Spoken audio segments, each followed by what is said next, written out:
In honor of the Islamic holy month of Ramadan, let's all take a few minutes to understand the role and impact of fasting in Islam.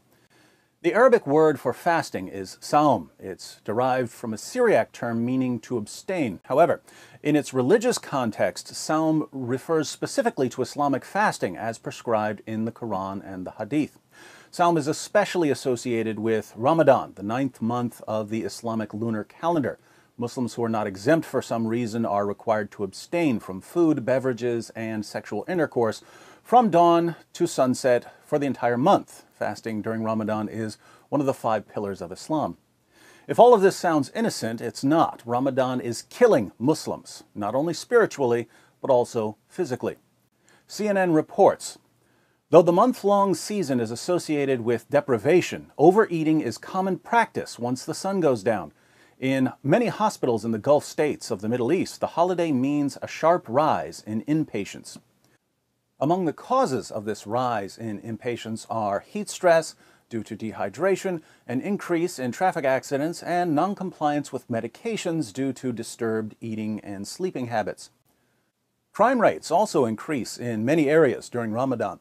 Amman News declares, in addition to fights, negative phenomena increase during the month of Ramadan, including traffic accidents, home robberies, purse snatching in public, and begging, according to security sources. The Social Defense Department at the Ministry of Social Development arrested 26 beggars during the first week of Ramadan. There has also been an increase in residential fires, particularly in the few hours before iftar, fast-breaking time, caused by misuse of cooking gas cylinders and increased electricity usage.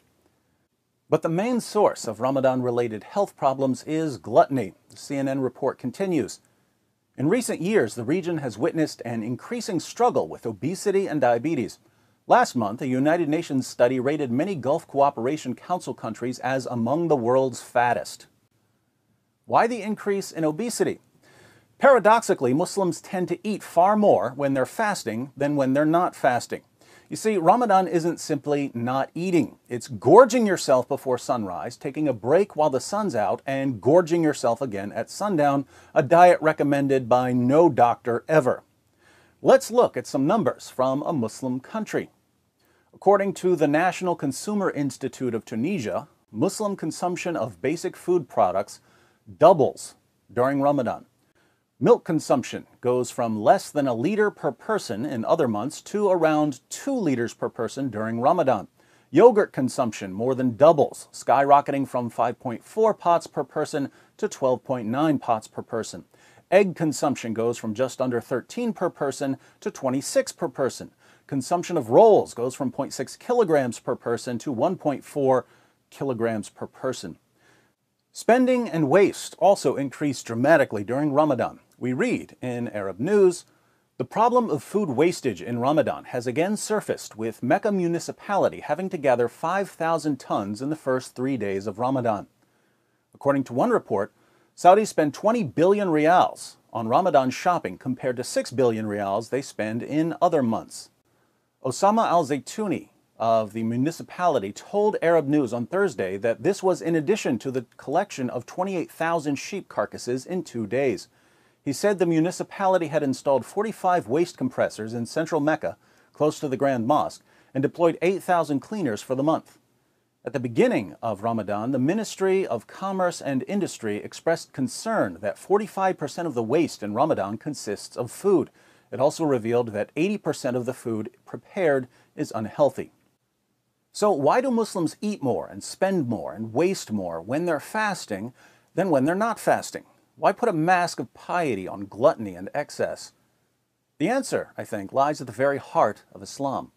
Islam doesn't teach people to control their desires. Islam encourages people, the men at least, to carry their desires to a perverse extreme, but only allows them to satisfy these desires within an Islamic framework, thus trapping people with their own desires and using them in the service of the religion. For instance, if a non-Muslim man goes clubbing regularly and has sex with 100 different women, Islam will condemn him as a fornicator. But if this same man converts to Islam and joins the jihad movement, he can marry 4 women and take home sex slaves after every battle and be perfectly righteous before Allah, even if he has sex with 100 different women. Notice, same desire in both cases, sex with lots of women, but one is acceptable and the other is unacceptable, based on whether it's advantageous to Islam. Likewise, if a psychopath goes on a killing spree, brutally murdering men, women, and children, he's surely going to hell, according to Islam. Unless, of course, he's killing men, women, and children in a terrorist attack for the sake of Allah, in which case his violent massacre will earn him a one-way ticket to paradise. The psychopath wants to kill either way, but Islam provides the framework for pleasing Allah while satisfying the desire. According to Muslim sources, the tribes of Mecca were violent, lascivious, and gluttonous. Muhammad didn't change their behavior when he forced them to convert to Islam. He made their desires even more extreme and presented them with only one way to satisfy them. And when you can take the lowest, most animalistic part of people and convince them that it's the best part of them and that they're serving God by killing and raping and shoveling food into their mouths, you've just made yourself an army. Hence the rapid spread of Islam. Should we be surprised that Ramadan is a month-long series of gluttonous feasts that Muslims call fasting and view as one of their highest religious duties? Not at all. When Muhammad's your prophet, you don't have someone who can give sight to the blind or raise the dead. You only get one miracle. Behavior that's normally regarded as selfish or harmful is miraculously transformed into the will of God.